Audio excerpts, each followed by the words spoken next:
ఇకపై ఉద్యోగుల భవిష్య నిధి ఈపీఎఫ్ ఖాతాదారులు తమ వ్యక్తిగత వివరాలను ఆన్లైన్లో సొంతంగా సవరించుకోవచ్చు. ఈ మేరకు సభ్యుడి పేరు, పుట్టిన తేదీ వంటి వివరాలను సవరించుకునే సదుపాయాన్ని ఈపీఎఫ్ఓ శనివారం నుంచి అమల్లోకి తీసుకువచ్చింది. దీనికి యాజమాన్య పరిశీలన, ఈపీఎఫ్ఓ ఆమోదం అవసరం లేదు. అంతేకాకుండా ఈకేవైసీ, ఈపీఎఫ్ ఖాతా కలిగి ఉన్న ఈపీఎఫ్ఓ ఖాతాదారులు సొంతంగా ఆధార్ ఓటీపీ సాయంతో తమ భవిష్య నిధి బదిలీ క్లెయిమ్లను యాజమాన్యం ప్రమేయం లేకుండానే ఆన్లైన్లో ఫైల్ చేసుకునే వెసులుబాటు కల్పించారు.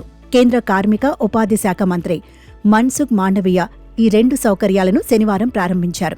ప్రస్తుతం ఖాతాదారుల ఫిర్యాదుల్లో 27% వారి ప్రొఫైల్, కేవైసీలకు సంబంధించినవేనని కేంద్ర మంత్రి వెల్లడించారు.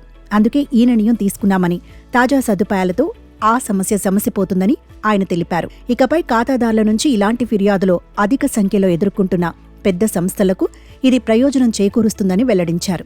కొత్తగా కల్పించిన సదుపాయంతో ఖాతాదారు పేరు, పుట్టిన తేదీ, జెండర్, జాతీయత, తండ్రి, తల్లి పేరు, వైవాహిక స్థాయి, భాగస్వామి పేరు, సంస్థలు చేరిన తేదీ, సంస్థను వదిలిన తేదీ వంటి వివరాలను ఈపీఎఫ్ఓ పోర్టల్లో స్వయంగా సవరించుకోవచ్చని పేర్కొన్నారు.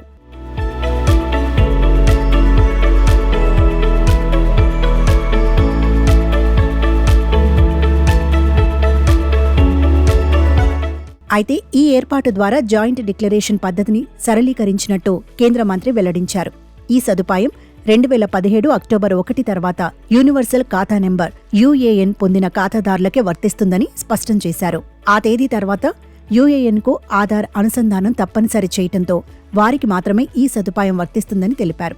ఉద్యోగులు తమ వివరాలను సవరించుకునేందుకు ఎలాంటి పత్రాలు సమర్పించాల్సిన పని లేదని మంత్రి తెలిపారు. ఇక 2017 అక్టోబర్ 1కి ముందు యూఎన్ఏ జారీ అయి ఉంటే మాత్రం తన ఉద్యోగి వివరాలను ఈపీఎఫ్ఓ అనుమతితో యజమాని సవరించవచ్చని చెప్పారు. ఆధార్తో యూఏఎన్ అనుసంధానం కాని సందర్భాలలో వివరాల సవరణకై అభ్యర్థనల్ని యాజమాన్యానికి సమర్పించాలని తెలిపారు. సదరు ఉద్యోగి అభ్యర్థనను పరిశీలించాక యాజమాన్యం దాన్ని ఈపీఎఫ్ఓకు పంపుతుందని, ఈ సరళీకృత విధానం వల్ల సమస్యలున్న వారిలో 45% మంది ఆధార్ ఓటీపీ వెరిఫికేషన్ ద్వారా తమ వివరాల్ని సవరించుకోగలుగుతారని వెల్లడించారు. మిగిలిన వారు యాజమాన్యం ద్వారా సవరణలు చేసుకోవచ్చని కేంద్ర మంత్రి స్పష్టం చేశారు.